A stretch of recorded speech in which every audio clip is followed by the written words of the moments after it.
오빠 딸내미도 오빠를 ATM기로만 봐. 내가 시킨 대로 했어? 이혼 서류 내밀었냐고. 왜 말이 없어? 내가 무서워? 응, 안 무서워. 지시 기다리고 있었어. 시키는 대로 다 할게. 나를 위로하던 천사 같은 원장님, 그녀의 정체는 우리 가족을 통째로 집어삼킨 검이었습니다. 15년의 신뢰는 조작된 문자 몇 통과 교묘한 가스라이팅에 무너졌습니다. 남편은 10억 재산을 다른 여자에게 넘기고 싸늘한 주검이 되었습니다. 서연이, 당신이 뺏어간 우리 가족의 인생. 이제 내가 똑같이 돌려줄게. 죽어서도 끝나지 않을지요. 내가 보여줄게. 남편은 왜 사망 당일 아침까지 수업 준비를 했던 걸까요? 그리고 왜 그 여자는 남편이 숨지자마자 노트북부터 훔쳐갔을까요? 나를 위로하던 상담소 원장이 내 남편을 죽였다? 가스라이팅 당해 10억 바치고 노예처럼 죽은 남편. 2024년 4월 15일 오후 3시. 제 인생에서 가장 끔찍한 전화를 받았던 그 순간을 저는 평생 잊지 못할 것입니다. 사모님, 원장님이 돌아가셨습니다. 학원 부원장 선생님의 떨리는 목소리가 귓가에 맴돌았습니다. 휴대전화가 손에서 미끄러져 떨어졌습니다. 바닥에 떨어진 전화기에서 여보세요? 사모님? 사모님? 하는 외침이 들렸지만 저는 아무 대답도 할 수 없었습니다. 귀에서 윙윙거리는 소리가 났습니다. 눈앞이 하얗게 변했습니다. 숨을 쉴 수가 없었습니다. 거짓말이겠지. 저는 중얼거렸습니다. 다리에 힘이 풀려 주저앉았습니다. 부엌에서 저녁 준비를 하던 중이었습니다. 가스레인지 위에서는 된장찌개가 보글보글 끓고 있었고 도마 위에는 반쯤 썬 파가 놓여 있었습니다. 창문 너머로는 따스한 봄볕이 들어오고 있었습니다. 너무나 평범한 오후였습니다. 그런데 그 평범함이 단 한 통의 전화로 산산이 부서져 버렸습니다. 남편 김준호. 그는 제 대학 동기였고 첫사랑이었으며 15년을 함께한 동반자였습니다. 1992년생인 저와 준호는 같은 해에 태어나 같은 대학 수학교육과에서 만났습니다. 조별 과제를 함께하면서 가까워졌고 졸업 후 2년간의 연애를 거쳐 결혼했습니다. 신혼 시절 우리는 행복했습니다. 작은 원룸에서 시작했지만 서로가 있어 든든했습니다. 준호는 학원 강사로 일했고 저는 초등학교 교사로 일했습니다. 여보, 나 언젠가 내 학원 차릴 거야. 퇴근 후 소주를 마시며 준호가 말했습니다. 그래, 할 수 있을까? 당연하지. 당신만 믿어주면 돼. 그의 눈빛은 반짝였습니다. 저는 그 눈빛을 믿었습니다. 결혼 5년 차 2014년 준호는 강남구 대치동에 작은 수학학원을 열었습니다. 이름은 준호 수학학원. 평수는 20평도 안 되는 작은 공간이었습니다. 처음에는 학생이 5명밖에 없었습니다. 준호는 새벽같이 일어나 학원으로 나갔고 밤늦게 돌아왔습니다. 저도 학교가 끝나면 학원으로 달려가 청소를 하고 상담 전화를 받았습니다. 선생님, 우리의 수학 성적이 안 오르는데요. 괜찮습니다. 제가 책임지고 올려드릴게요. 준호는 한 명 한 명 정성껏 가르쳤습니다. 밤 10시가 넘어도 질문하는 학생이 있으면 끝까지 설명해 줬습니다. 그 정성이 통했을까요? 6개월 뒤 학생 수가 20명으로 늘었습니다. 1년 뒤에는 50명이 되었습니다. 2016년 우리 첫째 딸 수진이가 태어났습니다. 여보, 우리 딸이야. 우리 딸. 준호는 갓난아기를 안고 눈물을 흘렸습니다. 저도 함께 울었습니다. 2018년 둘째 아들 민준이가 태어났습니다. 우리 가족은 행복했습니다. 학원도 점점 커졌습니다. 2019년 준호는 두 번째 학원을 열었습니다. 2021년에는 세 번째 학원까지. 대치동에서 준호 수학학원은 알아주는 학원이 되었습니다. 여보, 우리 정말 잘 사는 거 맞지? 어느 날 저녁 준호가 물었습니다. 당연하지. 우리 행복하잖아. 저는 웃으며 대답했습니다. 그때는 몰랐습니다. 그 행복이 얼마나 덧없는 것인지. 구급차 사이렌 소리가 귓가에 울렸습니다. 저는 택시를 타고 준호의 오피스텔로 향했습니다. 손이 떨렸습니다. 입술이 바짝 말랐습니다. 제발, 제발 아니기를. 오피스텔 앞에는 경찰차와 구급차가 서 있었습니다. 호기심 어린 눈으로 쳐다보는 주민들이 몇몇 있었습니다. 유가족이십니까? 경찰관이 물었습니다. 네, 아내입니다. 신분증 확인 부탁드립니다. 저는 떨리는 손으로 신분증을 꺼냈습니다. 안으로 들어가실 수 있습니다. 하지만 마음의 준비를 하시는 게. 경찰관의 말이 끝나기도 전에 저는 안으로 뛰어들어갔습니다. 방문을 열자 차가운 공기가 얼굴을 때렸습니다. 침대 위에 준호가 누워 있었습니다. 여보, 저는 그에게 다가갔습니다. 창백한 얼굴, 꼭 담은 입술, 감긴 눈. 그는 마치 잠든 것처럼 보였습니다. 여보, 일어나요. 나왔어요. 저는 그의 어깨를 흔들었습니다. 차가웠습니다. 제발, 일어나요. 하지만 준호는 대답하지 않았습니다. 사인은 수면제 과다 복용으로 추정됩니다. 경찰관이 말했습니다. 수면제요? 네. 옆에 빈 약통이 있었습니다. 저는 고개를 저었습니다.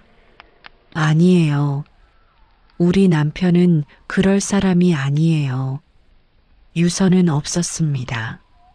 하지만 정황상이 뭐예요? 우리 남편은 어제까지 멀쩡했어요. 저는 소리쳤습니다. 경찰관은 난처한 표정을 지었습니다. 유가족분들께서 확인하시면. 확인이요? 뭘 확인해요? 고인의 휴대전화와 소지품들입니다. 경찰은 비닐봉투에 담긴 준호의 물건들을 보여줬습니다. 휴대전화, 지갑, 시계, 반지. 저는 그것들을 바라보며 무너져 내렸습니다. 안 돼. 안 돼. 그날 밤 저는 아이들에게 어떻게 말해야 할지 몰랐습니다. 엄마, 아빠는? 수진이가 물었습니다. 아빠는 아빠는 저는 말을 잇지 못하고 아이들을 껴안았습니다. 장례식장은 조문객들로 붐볐습니다. 학원 학부모들, 직원들, 친척들, 친구들, 삼가 고인의 명복을 빕니다. 어쩌다 이런 일이 그렇게 건강하셨는데 사람들의 위로는 귓전을 스쳐 지나갔습니다. 저는 상주석에 앉아 멍하니 앞을 바라봤습니다. 영정사진 속 준호는 환하게 웃고 있었습니다. 당신, 왜 저를 두고 갔어요? 밤이 깊어갔습니다. 조문객들이 돌아가고 장례식장은 조용해졌습니다. 저는 혼자 영정 앞에 앉았습니다. 여보, 무슨 일이 있었던 거예요? 왜 이렇게 된 거예요? 대답은 없었습니다. 그때였습니다. 학원 부원장 선생님이 조심스럽게 다가왔습니다. 사모님, 네, 선생님. 이거 원장님 사물함에서 찾았는데요. 부원장은 준호의 휴대전화를 건넸습니다. 경찰에서 돌려받았는데 사모님께서 보셔야 할 것 같아서요. 휴대전화요? 네. 안에 뭔가 이상한 게 많아서요. 저는 휴대전화를 받아들었습니다. 이것이 모든 진실의 시작이었습니다. 장례식이 끝나고 집으로 돌아온 뒤 저는 준호의 휴대전화를 켰습니다. 비밀번호를 눌렀습니다. 우리 결혼 기념일인 0514. 화면이 열렸습니다. 먼저 문자 메시지를 확인했습니다. 가장 최근 메시지는 서연이라는 이름으로 저장된 번호였습니다. 서연이? 누구지? 문자를 열었습니다. 사랑해요. 짧은 문자였습니다. 시간은 준호가 죽던 날 오후 1시. 스크롤을 올려 이전 대화들을 확인했습니다. 오빠 언제 만나요? 오늘 밤 오피스텔로 와. 오빠가 보고 싶어요. 나도. 빨리 이혼하고 싶어. 저는 손이 떨렸습니다. 이혼. 이혼? 더 올라가 봤습니다. 오빠, 아내한테 언제 말할 거예요? 조금만 기다려줘. 타이밍을 봐야 해. 빨리 안 하면 나 다른 사람 만날 거예요. 알았어. 곧 할게. 저는 휴대전화를 떨어뜨릴 뻔했습니다. 이게 뭐야? 준호가 외도를 하고 있었다는 것. 그것도 서연이라는 여자와. 서연이 2년 전 봄 4월이었습니다. 준호가 저녁에 들어와 말했습니다. 여보, 2층에 국어학원 새로 생겼는데 원장님이 인사하러 왔어. 그래, 어떤 분이신데? 참 괜찮은 분 같아. 나이도 우리랑 비슷하고. 며칠 뒤 저는 서연이를 만났습니다. 학원 건물 1층 로비에서였습니다. 안녕하세요. 3층 준호 수학학원 사모님이시죠? 아, 네. 맞아요. 저 2층에서 국어학원 하는 서연이라고 해요. 인사드리려고 했는데 마침 뵙네요. 그녀는 환한 미소를 지으며 손을 내밀었습니다. 키는 165cm쯤 되어 보였습니다. 단정한 흰 블라우스에 검은색 슬랙스, 긴 생머리를 뒤로 묶었고 화장은 연하게 했습니다. 첫인상은 깔끔하고 차분해 보이는 여성이었습니다. 반갑습니다. 같은 건물에서 학원 하시니까 자주 뵙겠네요. 네, 그러게요. 혹시 커피 한 잔 하실래요? 아, 지금요? 네. 시간 되시면요. 저는 그녀와 근처 카페로 갔습니다. 카페에서 아메리카노를 마시며 그녀와 이야기를 나눴습니다. 따님이 중3이시라고 들었어요. 네, 그래요. 수험생이라 힘드시겠어요. 요즘 국어 성적은 어떠세요? 그냥 평범한 것 같아요. 우리 학원 한번 보내보세요. 제가 특별히 신경 써서 봐드릴게요. 감사합니다. 고민해 볼게요. 같은 건물이시니까 수강료도 30% 할인해 드릴게요. 그녀의 제안은 매력적이었습니다. 그럼 한번 보내볼게요. 좋아요. 잘 가르쳐 드릴게요. 그렇게 수진이는 서연이의 국어 학원에 다니기 시작했습니다. 그 뒤로 저와 서연이는 자주 만났습니다. 일주일에 한두 번씩 카페에서 차를 마시며 이야기를 나눴습니다. 사모님, 요즘 고민 있으세요? 고민이요? 표정이 좀 어두워 보이셔서요. 아, 별거 아니에요. 말씀하세요. 제가 들어드릴게요. 그녀는 친절했습니다. 제 이야기를 잘 들어줬습니다. 그리고 그녀와 저는 친구가 되었습니다. 저는 그녀를 친구라고 생각했습니다. 아니, 저는 그렇게 믿었습니다. 하지만 그것은 착각이었습니다. 그녀는 친구가 아니라 독사였습니다. 휴대전화를 더 뒤적였습니다. 그리고 저는 경악했습니다. 서연이와 준호가 주고받은 문자는 수백 통이 넘었습니다. 시작은 2년 전부터였습니다. 오빠, 오늘 커피 고마웠어요. 천만에. 다음에 또 마셔요.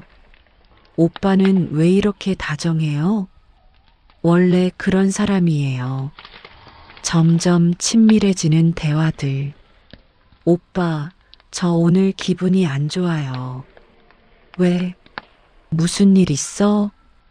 그냥 혼자 사는 게 외로워서요.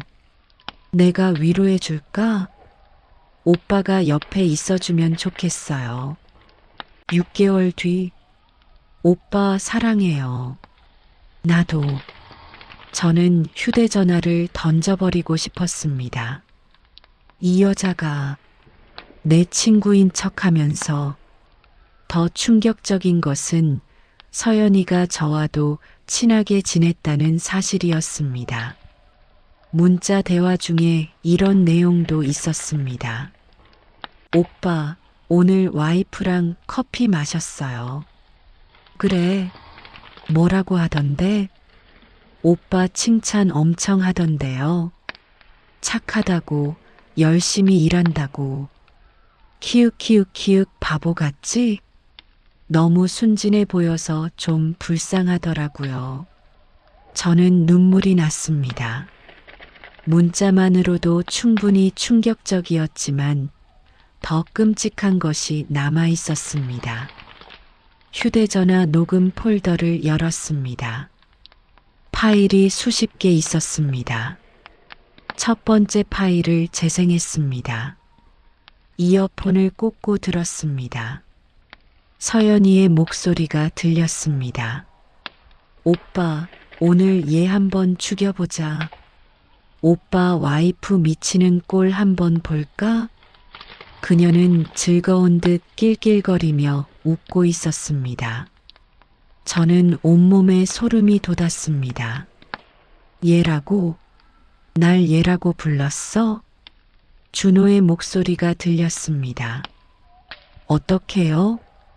오늘 얘가 오피스텔 찾아오면 무단 침입으로 신고해. 그럼 얘 범죄자 되는 거야. 그래도 되나요? 당연하지. 오빠가 나 사랑한다며? 그럼 내 말 들어야지. 알겠어요. 그리고 잘 들어. 혼자 산다고 말하지 마.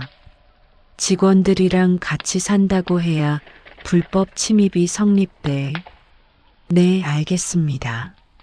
저는 귀를 의심했습니다.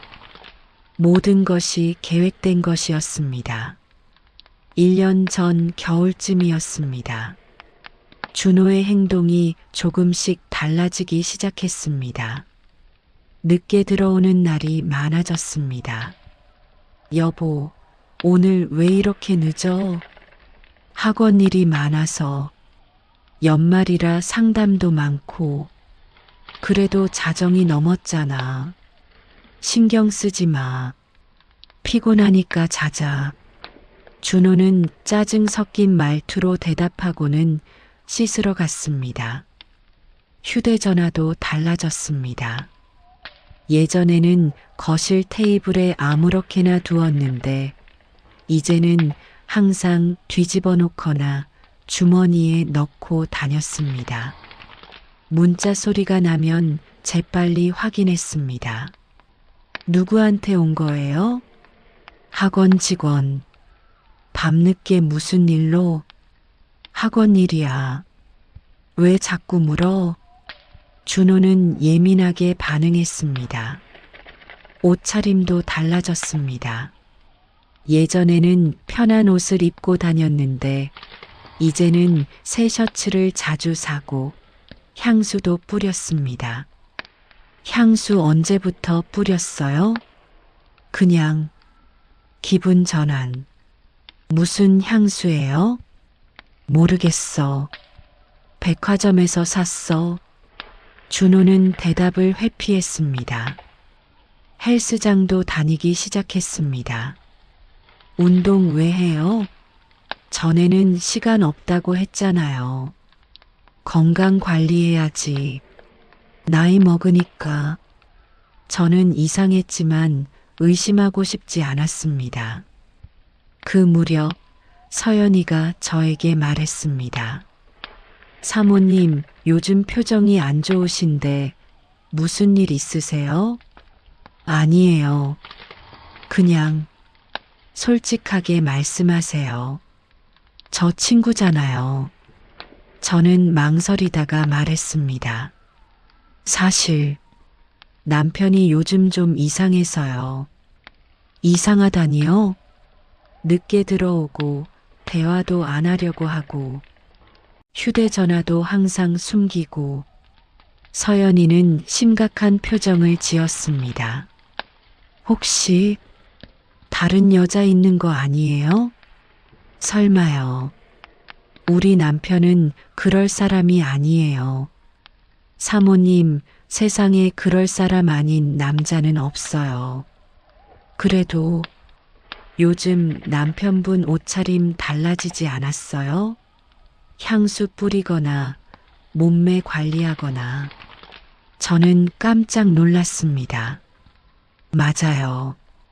최근에 옷도 사고 헬스장도 다니기 시작했어요. 맞죠? 그게 다 신호예요. 서연이는 마치 확신하듯 말했습니다. 혹시 부부 상담 받아보셨어요? 부부 상담요? 네. 전문가 상담이 필요할 것 같아요. 제가 상담 공부를 좀 했는데 필요하시면 제가 먼저 이야기 들어드릴게요. 저는 그녀의 제안을 고맙게 받아들였습니다. 그때는 몰랐습니다. 그녀가 제 남편과 이미 불륜 관계였다는 것을. 서연이와의 상담이 시작되었습니다. 일주일에 한 번씩 우리는 카페에서 만났습니다. 사모님, 이번 주는 어떠셨어요? 여전히. 남편이 늦게 들어와요. 주말에도요? 네. 학원 간다고 하고 확인해 보셨어요? 어떻게요? 전화해 보거나 직접 찾아가 보거나. 그건 좀 왜요? 의심스러우면 확인하는 게 당연하잖아요. 서연이는 마치 제가 이상한 사람인 것처럼 말했습니다. 남편을 믿어야죠. 믿음과 확인은 다른 거예요, 사모님. 혹시 통장은 확인해 보셨어요? 통장요? 네. 돈 쓰는 패턴이 달라지지 않았는지. 저는 그날 집에 돌아와 통장을 확인했습니다. 특별한 변화는 없었습니다. 하지만 서연이의 말들은 제 마음속에 의심의 씨앗을 심었습니다. 정말 남편이 외도하는 걸까? 밤에 잠을 이루기 힘들었습니다. 녹취 파일을 계속 들었습니다. 두 번째 파일. 서연이의 목소리가 들렸습니다. 오빠, 나 오빠와 이프랑 친하게 지내야겠어. 왜? 그래야 얘한테서 정보를 더 얻을 수 있잖아. 그리고 얘가 나를 의심 안 하고. 그것도 그렇네. 오빠는 나만 믿으면 돼. 내가 다 계획대로 할 테니까. 며칠 뒤 녹취. 오빠, 이거 봐. 얘가 나한테 보낸 문자. 뭐라고 써 있어? 야, 어제 상담 고맙다. 마음 편해졌어. 오빠와 이프는 왜 이렇게 싸가지가 없냐? 나는 항상 존댓말 쓰는데 얘는 맨날 반말이야. 저는 그녀에게 반말을 사용한 적이 없었습니다. 그녀는 제 문자를 포토샵으로 조작해 저를 아주 싸가지 없는 년으로 만들었습니다. 그걸 본 남편은 나를 이중인격자로 생각하고 저에게 실망했던 것 같습니다. 그럴수록 그 여자 서연이에게 더 의지하게 되고요. 저는 녹취를 들으며 온몸이 떨렸습니다. 이게 사람이 할 짓인가? 제가 그녀에게 보낸 평범한 감사 인사를 그녀는 조작해서 남편에게 보여준 것입니다. 그리고 준호는 그 조작된 문자를 보고 저를 미워하게 되었습니다. 8개월 전이었습니다. 준호가 맹장염으로 입원했습니다. 여보, 괜찮아? 응, 좀 아파. 저는 병원에서 준호를 간호했습니다. 밤낮으로 옆에 있었습니다. 수술은 잘 끝났고 회복 중이었습니다. 이틀째 되던 날 서연이가 병문안을 왔습니다. 원장님 괜찮으세요? 아, 서 원장님. 오셨어요? 당연히 와야죠. 같은 건물에서 일하는데. 서연이는 과일 바구니를 들고 왔습니다. 사모님, 피곤하시죠? 며칠 집에 못 가셨을 텐데. 제가 있을 테니까 나가서 집에 다녀오세요. 아니에요. 괜찮아요. 아니에요. 얼굴이 피곤해 보이세요. 잠깐이라도 쉬세요. 서연이는 저를 거의 밀어내듯 병실 밖으로 내보냈습니다. 저는 할 수 없이 집을 다녀왔습니다. 그때 병실에서는 녹취 파일에 그 장면이 담겨 있었습니다. 오빠, 나 와이프 내보냈어. 왜? 오빠한테 할 말이 있어서. 퇴원할 때 딸한테 도와달라고 해봐. 수진이한테요? 애가 공부해야 하는데. 그러니까 해보라는 거야. 애가 어떻게 반응하는지 보게. 무슨 의도예요? 오빠 딸이 오빠한테 관심이 있는지 없는지 확인하는 거지. 내 말대로 해봐. 준호는 망설였습니다. 그냥 제가 할게요. 싫어. 내가 할 거야. 서연이는 준호의 휴대전화를 낚아챘습니다. 뭐해요? 가만히 있어. 그녀는 수진이에게 문자를 보냈습니다. 수진아, 아빠야. 모레 퇴원하는데 짐 좀 챙겨줄 수 있어? 엄마가 일이 있어서. 문자를 보낸 시간은 오후 3시. 수진이는 학교에서 수업 중이었습니다. 자, 이제 기다리자. 30분이 지났습니다. 답장이 없었습니다. 맞지? 답장도 안 해. 애가 수업 중일 수도. 수업 중이면 뭐? 아빠가 입원했는데 수업이 먼저야? 진짜 딸 같으면 수업 빠지고라도 연락했겠지. 서연이는 도끼를 품은 목소리로 말했습니다. 오빠 딸은 오빠를 ATM기로만 봐. 돈 줄 때만 아빠라고 하지. 평소에는 관심도 없어. 이건 딸이 아니라 막이야. 그래도가 뭐야? 현실을 봐, 오빠. 네 가족들은 다 오빠를 이용만 해. 준호는 그 말을 믿었습니다. 그 뒤로 준호는 수진이에게 냉담하게 대했습니다. 퇴원하고 집에 온 날, 수진아, 문자 못 봤어? 아빠, 그때 수업 중이었어요. 끝나고 바로 봤는데, 수업이 나보다 중요해? 그게 아니라, 넌 나한테 관심도 없지? 무슨 소리예요, 아빠? 저 매일 걱정했어요. 거짓말하지 마. 문자도 답장 안 하면서. 수진이는 눈물을 글썽이며 방으로 들어갔습니다.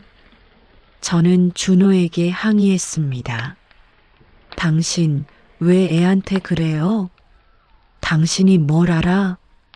우리 딸이 얼마나 착한데요? 착하다고? 겉만 그런 거지. 준호의 눈빛은 차가웠습니다. 저는 그때 느꼈습니다. 남편이 더 이상 예전의 남편이 아니라는 것을. 7개월 전 준호가 오피스텔을 얻었습니다. 왜 오피스텔을 얻어요? 작업실로 쓸 거야. 학원 일 처리하고 교재 준비하고. 집에서 하면 안 돼요? 집에서는 집중이 안 돼. 아이들 시끄럽고. 저는 할 말이 없었습니다. 주소 알려줘요. 급할 때 찾아갈 수도 있잖아요. 나중에 알려줄게. 열쇠는요? 왜 필요해? 당신이 올 일도 없잖아. 그래도 나 피곤하니까 그만 좀 해. 준호는 짜증을 냈습니다. 저는 더 이상 묻지 못했습니다. 며칠 뒤 서연이에게 이 이야기를 했습니다. 원장님, 남편이 오피스텔을 얻었는데 열쇠를 안 줘요. 그건 좀 이상하네요. 제가 의심병이 심한 걸까요? 아니에요. 당연히 의심할 만해요. 서연이는 잠시 생각하더니 말했습니다. 한번 가보세요. 가보라고요? 네. 직접 확인하는 게 좋을 것 같아요. 주소는 아세요? 네. 우연히 봤어요. 그럼 가보세요. 제가 같이 가드릴까요? 아니에요. 혼자 갈게요. 저는 그녀의 조언을 따랐습니다. 그것이 함정인 줄도 모르고. 며칠 뒤 저는 준호의 오피스텔을 찾아갔습니다. 강남구 역삼동의 한 오피스텔 건물 14층 1403호. 초인종을 눌렀습니다. 아무 대답이 없었습니다. 문을 두드렸습니다. 여전히 조용했습니다. 학원에 있는 건가? 그때 복도 끝에서 관리실 경비 아저씨가 나타났습니다. 누구 찾으세요? 아, 여기 사는 사람 아내인데요. 경비 아저씨는 의아한 표정을 지었습니다. 아내, 근데 여기 혼자 사는 거 아닌가? 제 가슴이 철렁했습니다. 혼자요? 네. 항상 혼자 들어오던데요. 가끔 여자분이랑 같이 오시긴 하는데. 여자요? 어떻게 생긴 여자요? 글쎄요. 키 크고 긴 머리. 근데 그분은 아내분이 아니셨나 보네요. 경비 아저씨는 중얼거렸습니다. 그럼 자주 오던 그 여자는 누구지? 이상하네. 저는 온몸에 힘이 빠졌습니다. 아저씨, 문 좀 열어주실 수 있어요? 그건 임의로는 안 되고요. 제발이요. 제 남편 집이에요. 경비 아저씨는 난처해했지만 결국 마스터키로 문을 열어줬습니다. 방 안은 깔끔했습니다. 책상 위에는 교재들이 놓여 있었고 침대는 정돈되어 있었습니다. 하지만 이상한 점이 있었습니다. 옷장을 열었습니다. 여자 옷이 걸려 있었습니다. 연한 핑크색 블라우스, 검은색 원피스, 베이지색 가디건. 사이즈는 제 것이 아니었습니다. 이게 뭐지? 욕실로 갔습니다. 세면대 위에 여자 화장품들이 놓여 있었습니다. 립스틱, 파운데이션, 향수. 제가 쓰지 않는 브랜드였습니다. 그때였습니다. 뒤에서 목소리가 들렸습니다. 뭐 하는 거야? 돌아보니 준호가 서 있었습니다. 당신 여기 왜 왔어? 준호는 화난 표정으로 물었습니다. 이게 뭐예요? 이 옷들은? 이 화장품들은? 제 목소리는 떨렸습니다. 그게 중요해? 당신 지금 무단 침입한 거 알아? 무단 침입? 나 당신 아내인데.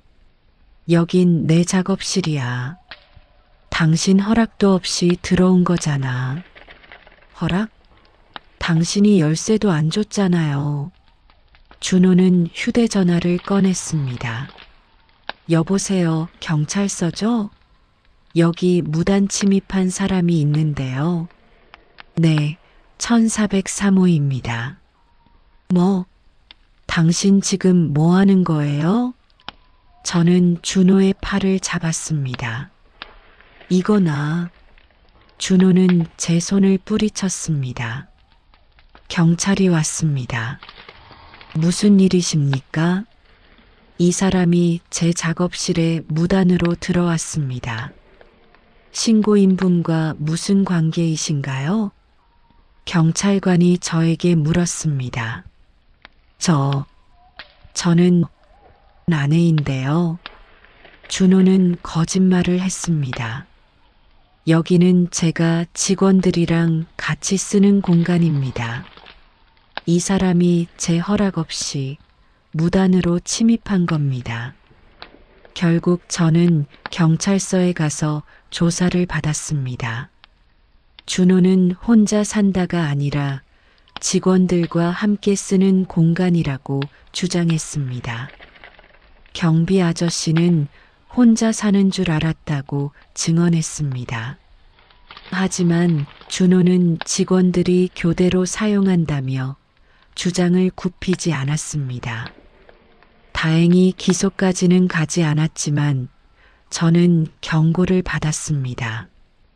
그날 저는 처음으로 깨달았습니다. 제가 완전히 속았다는 것을, 모든 것이 서연이의 각본이었다는 것을. 녹취 파일을 더 들었습니다. 5개월 전 파일. 내가 무서워.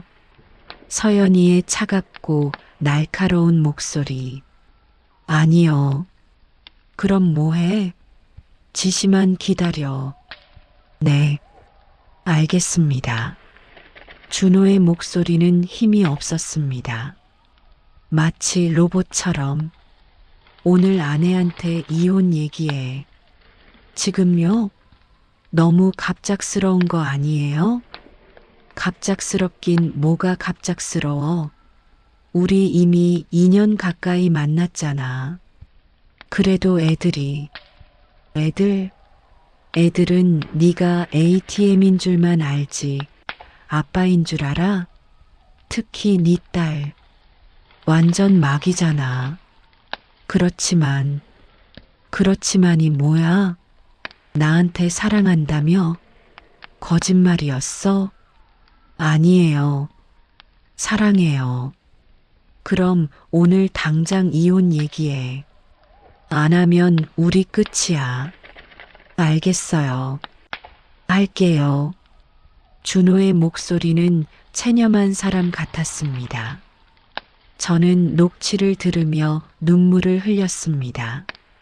남편이 누군가의 노예처럼 변해버렸다는 사실이 너무 슬펐습니다. 그날 저녁이었습니다. 저녁 식사 중 준호가 말했습니다. 우리 이혼하자. 저는 밥숟가락을 놓았습니다. 뭐라고요? 이혼하자고. 우리 더 이상 안 맞아. 무슨 소리예요, 갑자기? 아이들도 놀란 표정이었습니다. 아빠, 무슨 말이에요? 수진이가 떨리는 목소리로 물었습니다. 수진아, 민준아, 미안하다. 엄마 아빠가 이혼하기로 했어. 아빠, 민준이가 울먹였습니다. 당신 지금 정신 있어요? 애들 앞에서 무슨 소리예요? 애들도 알아야지. 엄마 아빠가 더 이상 함께 살 수 없다는 거. 다른 여자 생겼죠? 그렇죠? 제 목소리는 떨렸습니다. 그게 중요해? 어차피 우리는 끝이야. 안 돼요. 이혼 못 해요. 왜? 우리 애들 생각해서라도. 애들은 내가 책임질게. 양육권은 내가 가질 거야. 뭐라고요? 준호는 일어나 방으로 들어갔습니다. 저는 아이들을 안고 울었습니다. 수진이와 민준이도 함께 울었습니다. 며칠 뒤 준호가 다시 말했습니다. 이혼이 힘들다면 일단 조론하자. 조론이요? 응. 법적으로는 부부지만 따로 사는 거야. 준호는 서류를 내밀었습니다. 이게 뭐예요? 조론 합의서야. 서명해. 저는 서류를 읽어봤습니다. 그 안에는 충격적인 조항들이 있었습니다. 제3조 배우자는 상대방의 사생활에 간섭하지 않는다. 제5조 배우자는 상대방의 외도에 대해 법적 책임을 묻지 않는다. 이게 무슨 소리예요? 외도에도 고소 못한다는 얘기잖아요. 그냥 서명만 해. 복잡하게 생각하지 마. 안 해요. 이딴 거 서명 못 해요. 저는 서류를 집어던졌습니다. 하지만 준호는 포기하지 않았습니다. 매일 밤 조론 합의서 얘기를 꺼냈습니다. 제발 서명해줘. 이혼보다는 낫잖아. 싫어요. 그럼 이혼할 거야. 애들 생각해서라도 조론이 나. 서명하면 당분간은 같이 살 수 있으니까. 결국 3주 뒤 저는 지친 마음에 서명하고 말았습니다. 그리고 증일란에는 서연이라는 이름이 적혀 있었습니다. 모든 것이 계획된 것이었습니다. 3개월 전 저는 통장을 확인하다가 경악했습니다. 잔액이 거의 없었습니다. 이게 뭐지? 계좌에 있던 7억 원이 사라져 있었습니다. 저는 즉시 은행으로 달려갔습니다. 거래 내역 좀 확인하고 싶은데요. 네, 신분증 주세요. 직원은 거래 내역을 출력해 줬습니다. 3개월 전부터 조금씩 돈이 빠져나가기 시작했습니다. 1억, 2억, 3억.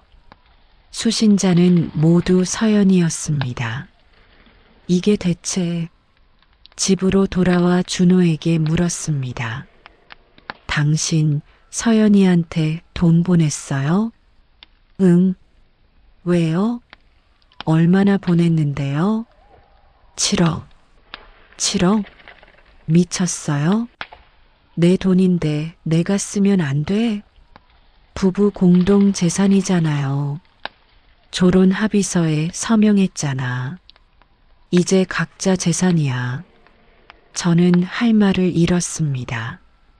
부동산 서류도 확인했습니다. 3억 원 상당의 부동산도 서연이 명의로 넘어가 있었습니다. 학원 등기부등본도 떼어봤습니다. 3곳 중 수익이 나는 2곳이 이미 서연이 명의로 이전되어 있었습니다. 총 10억 원이 사라졌습니다. 저는 무너졌습니다. 준호가 죽기 전날 4월 14일. 그날은 이상하게도 준호가 평온해 보였습니다. 여보, 내일 수업 많아서 바쁠 것 같아. 그래요. 학생들한테 중요한 수업이거든. 잘 준비해야 해. 네. 아이들한테 잘 지내라고 전해줘. 알았어요.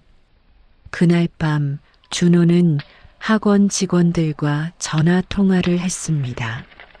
내일 3학년 수업 2차 방 정식 응용 문제 들어갈 거예요. 프린트 준비 부탁드려요. 네, 원장님. 그리고 학부모 상담 일정도 확인해 주세요. 알겠습니다. 전혀 극단적인 선택을 할 사람처럼 보이지 않았습니다. 새벽 2시, 준호는 편의점에 갔습니다. CCTV에 찍힌 그의 모습은 평소와 다름없었습니다. 양주 한 병을 샀습니다. 브랜드는 발렌타인 17년산. 카드 결제하시겠습니까? 네. 준호는 카드를 긁고 편의점을 나왔습니다. 아침 10시. 다시 편의점에 갔습니다. 이번엔 담배를 샀습니다. 날씨 좋네요. 편의점 주인이 말했습니다. 그러게요. 오늘 하루도 화이팅 하세요. 준호는 웃으며 대답했습니다. 모든 것이 평범했습니다. 오후 1시, 서연이가 준호에게 문자를 보냈습니다. 사랑해요. 짧은 문자였습니다. 준호는 답장을 하지 않았습니다.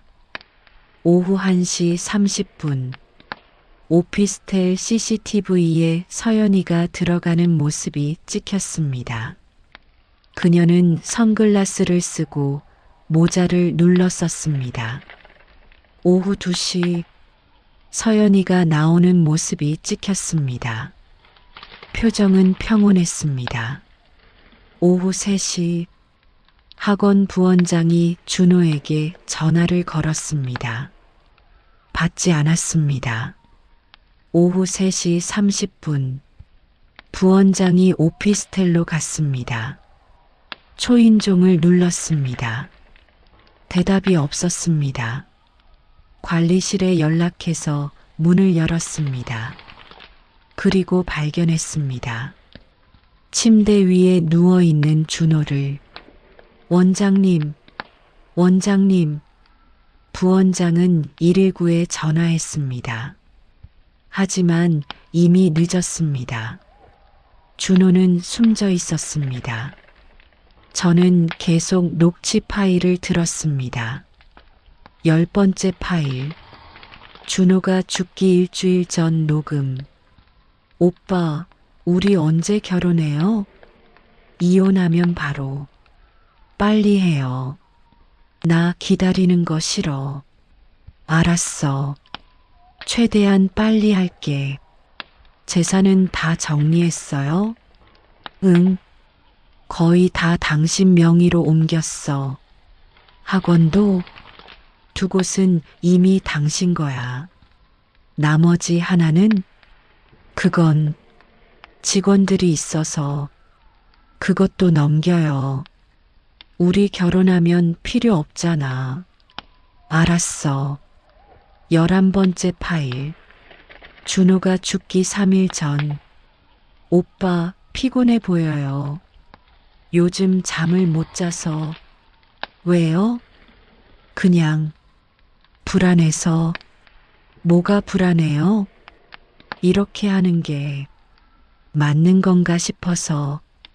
지금 와서 무슨 소리예요? 미안해. 그냥 좀. 오빠 나 믿어요? 응. 그럼 내 말만 들어요. 다른 생각하지 말고. 알았어. 준호의 목소리는 지쳐 있었습니다. 저는 눈물을 흘렸습니다. 저는 의문이 들었습니다. 준호의 죽음이 정말 자살일까? 혹시 서연이가?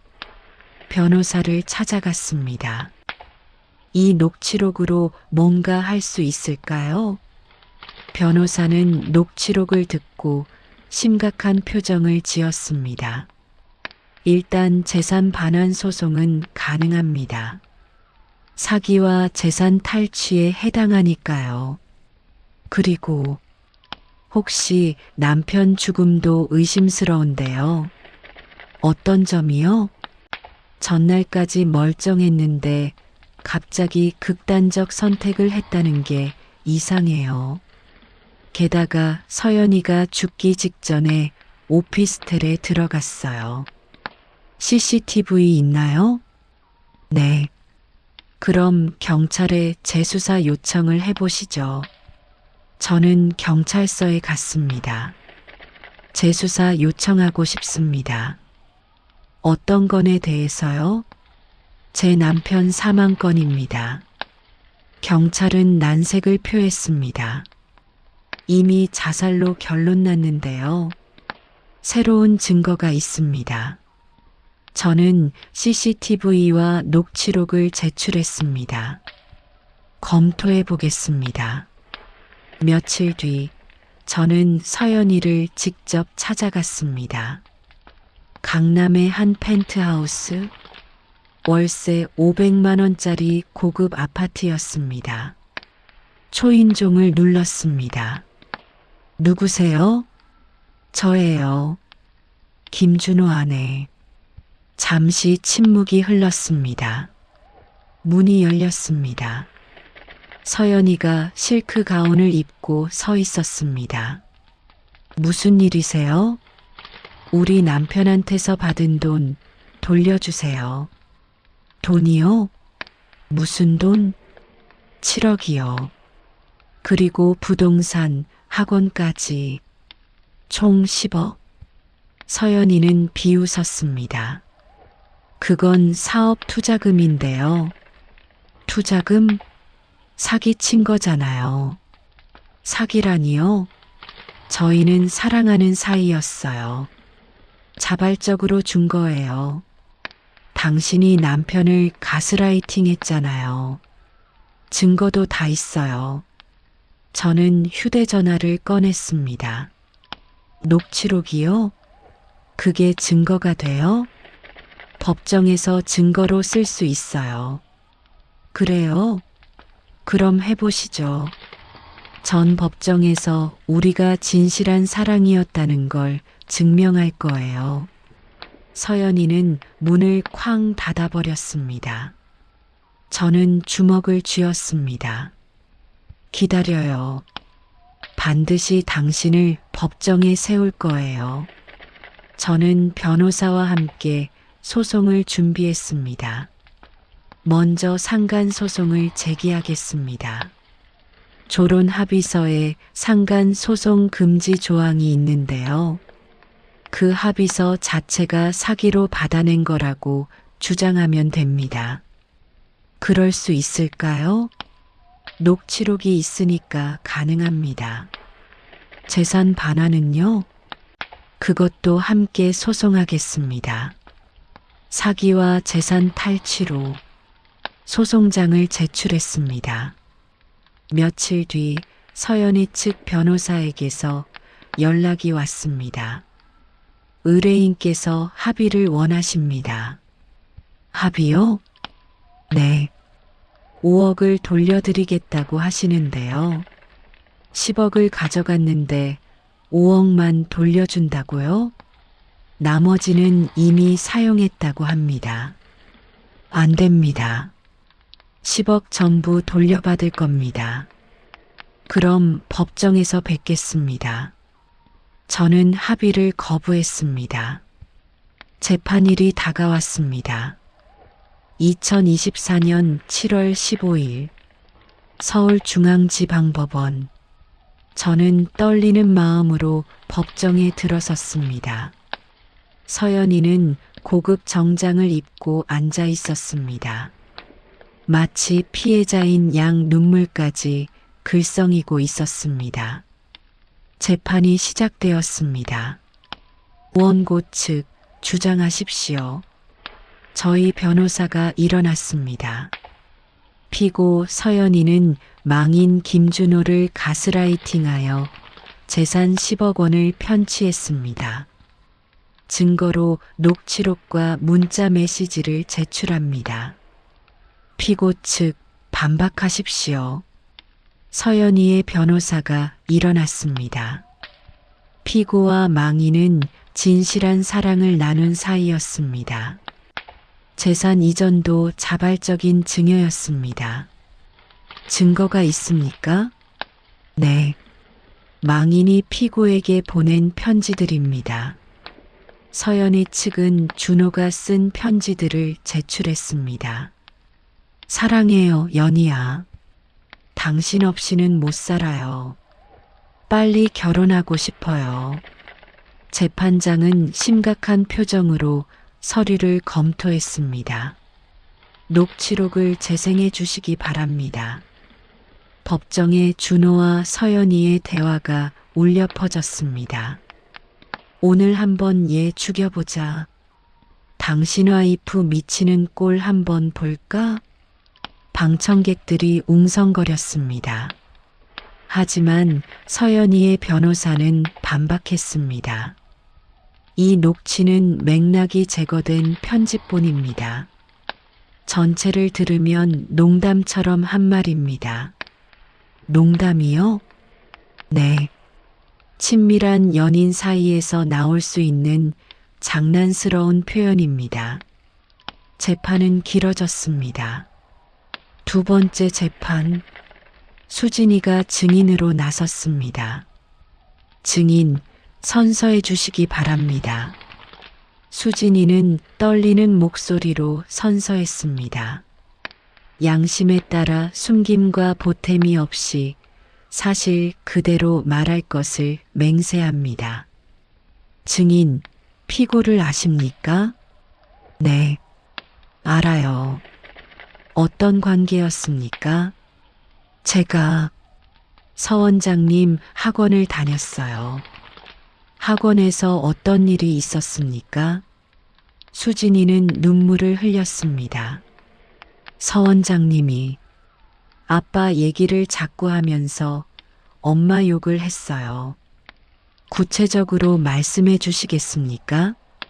엄마가 아빠한테 관심이 없다고, 아빠가 불쌍하다고, 그렇게 말했어요. 그게 언제였습니까? 1년 전쯤. 제가 중3 때요. 그 말을 들었을 때 어떤 기분이었습니까? 이상했어요. 왜 선생님이 우리 가족 얘기를 하는지. 수진이의 증언은 울림이 있었습니다. 재판장도 심각한 표정이었습니다. 하지만 서연이의 변호사는 반박했습니다. 미성년자의 편향된 기억일 뿐입니다. 객관적 증거가 아닙니다. 세 번째 재판. 경찰이 조사 결과를 발표했습니다. 망인의 혈액을 정밀 분석한 결과 수면제 성분이 일반 용량의 12배 검출되었습니다. 방청석이 술렁였습니다. 이는 자가 투약으로 보기 어려운 양입니다. 재판장이 물었습니다. 타인이 투약했을 가능성이 있다는 말입니까? 그렇게 추정됩니다. 피고, 망인 사망 당일 오피스텔에 갔습니까? 서연이는 잠시 망설이다 대답했습니다. 네. 처음에는 안 갔다고 하지 않았습니까? 기억이 잘 안 나서. CCTV에 찍혀 있습니다. 오후 1시 30분 입장, 2시 퇴장. 그 30분 동안 무엇을 했습니까? 그냥 이야기했어요. 무슨 이야기를요? 사적인 이야기요. 망인이 그때 수면제를 복용했습니까? 모르겠어요. 제가 나올 때는 멀쩡했어요. 재판장은 추가 조사를 명령했습니다. 재판이 진행되는 동안 저희 가족의 현실은 처참했습니다. 준호가 남긴 빚은 3억 원. 학원 임대료, 대출 이자. 매달 갚아야 할 돈이 800만 원이었습니다. 저는 2가지 알바를 시작했습니다. 낮에는 대형마트 계산대, 밤에는 식당 설거지. 하루 14시간씩 일했습니다. 어느 날 마트에서 일하던 중 서연이를 마주쳤습니다. 그녀는 명품 가방을 들고 쇼핑 카트를 끌고 있었습니다. 카트 안에는 고급 와인, 수입 치즈, 프리미엄 과일들이 가득했습니다. 저는 계산대에 서 있었습니다. 그녀는 제 앞으로 왔습니다.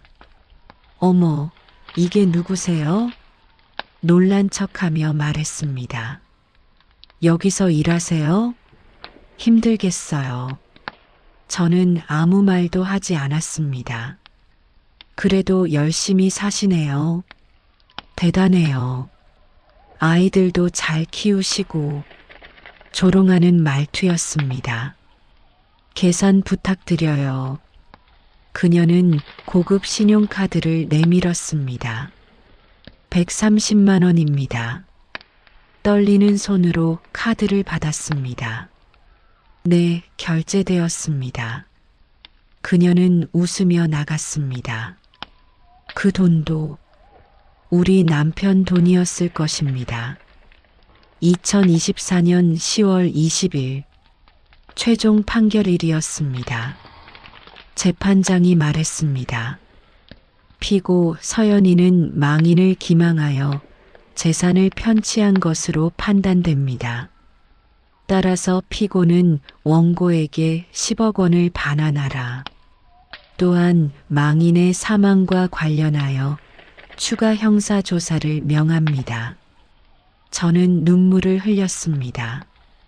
드디어 정의가 실현되는 순간이었습니다. 서연이는 창백한 얼굴로 고개를 숙였습니다. 법정을 나오며 저는 그녀에게 말했습니다. 당신이 뺏어간 우리 가족의 인생 똑같이 돌려받았어요. 서연이는 아무 말도 하지 못했습니다. 판결 후 3개월, 서연이의 펜트하우스는 압류되었고 명품들도 모두 회수되었습니다. 학원 2곳도 저희에게 돌아왔습니다. 10억 원을 돌려받았고 빚을 모두 갚았습니다. 남은 돈으로 아이들 학비를 마련했습니다. 수진이는 고3이 되었고 민준이는 중1이 되었습니다. 엄마, 우리 이제 괜찮을까요? 수진이가 물었습니다. 응, 우리는 이겨냈어. 앞으로도 잘 살 수 있을 거야. 저는 아이들의 손을 꼭 잡았습니다. 저는 아이들과 함께 준호의 묘를 찾았습니다. 여보, 이제 편히 쉬세요. 묘비 앞에 꽃을 놓았습니다. 당신이 남긴 아이들, 제가 잘 키울게요. 아빠, 우리가 이겼어요. 악한 사람들한테 지지 않았어요. 수진이가 말했습니다. 아빠, 보고 싶어요. 정말 보고 싶어요. 민준이도 울먹였습니다. 우리 가족은 서로를 껴안았습니다. 하늘에는 석양이 지고 있었습니다. 붉게 물든 하늘을 보며 저는 생각했습니다. 이제 새로운 시작이야. 서연이는 형사 조사를 받았습니다. 준호의 사망과 관련하여 혐의를 받았습니다. 오피스텔에서 발견된 수면제 통에서 그녀의 지문이 검출되었습니다. 결국 그녀는 살인 방조 혐의로 기소되었습니다. 2025년 3월 형사 재판이 시작되었습니다. 하지만 증거 부족으로 무죄 판결을 받았습니다. 직접적인 살인 행위를 입증할 수 없다는 이유였습니다. 하지만 재산 편취와 사기 혐의로는 징역 3년을 선고받았습니다. 그녀는 교도소로 갔습니다. 저는 방청석에 앉아 그녀가 끌려가는 모습을 봤습니다. 완벽하지는 않지만 최소한의 정의는 실현되었습니다. 2026년 1월, 저는 학원을 다시 운영하기 시작했습니다. 준호가 남긴 준호 수학학원, 이름을 그대로 유지했습니다. 학생들이 다시 모여들었습니다. 사모님, 다시 학원 여시는군요. 네, 남편의 뜻을 이어가려고요. 저는 수학을 가르치지는 못했지만 경영은 할 수 있었습니다. 좋은 선생님들을 채용했고 학원은 다시 살아났습니다. 수진이는 대학 입시를 준비하고 있었습니다. 엄마, 나 교육학과 가고 싶어. 그래. 왜? 아빠처럼 선생님이 되고 싶어서. 저는 수진이를 안아줬습니다. 잘 생각했어. 아빠가 좋아하실 거야. 민준이도 열심히 공부했습니다. 엄마, 나는 수학학원 물려받을 거야. 그래. 벌써부터 그런 생각을 하니? 응. 아빠가 만든 학원인데 없어지면 안 되잖아. 우리 가족은 다시 웃기 시작했습니다. 상처는 아직 아물지 않았지만 함께라면 이겨낼 수 있었습니다. 어느 날 저녁 3명이 함께 저녁을 먹으며 이야기했습니다. 엄마, 우리 정말 행복하게 살 수 있을까? 당연하지. 우리는 이미 가장 힘든 시간을 이겨냈잖아. 그럼 아빠도 하늘에서 웃고 있을까? 그럼 분명히 웃고 계실 거야. 창밖으로 별이 빛나고 있었습니다. 저는 생각했습니다. 여보, 우리 잘 살고 있어요. 걱정하지 마세요. 악마의 가면을 벗긴 그 순간부터 저의 복수는 끝났습니다. 그리고 새로운 인생이 시작되었습니다. 당신이 뺏어간 우리 가족의 인생, 똑같이 돌려받았습니다. 이제 우리는 앞으로 나아갑니다. 상처를 안고 하지만 희망을 품고